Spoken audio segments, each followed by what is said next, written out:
Il est né esclave, mais il est devenu le libérateur de tout un peuple. Jean-Jacques Dessalines, le fondateur d'Haïti. Né dans une plantation de Saint-Domingue, Dessalines découvre très tôt la brutalité du système esclavagiste.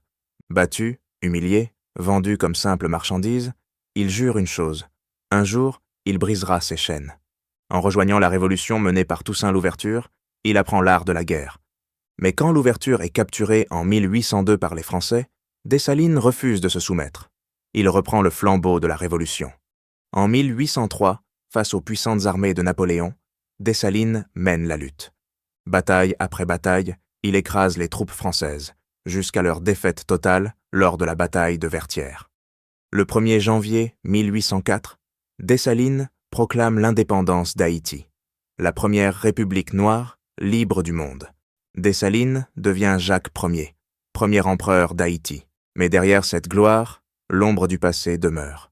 Obsédé par la peur du retour des colons, il ordonne le massacre de 1804. Tous les colons français restés sur l'île sont exécutés. Un acte terrible pour garantir la survie de la jeune nation. Peu à peu, Dessalines se coupe de ses alliés. Ses méthodes jugées trop dures, ses décisions contestées. Le 17 octobre 1806, piégé, il est abattu dans une embuscade, trahi par ses propres officiers. Aujourd'hui encore, il reste le symbole ultime de la résistance à l'esclavage. En Haïti, on l'appelle toujours le père de la nation. Jean-Jacques Dessalines, né esclave, mort empereur.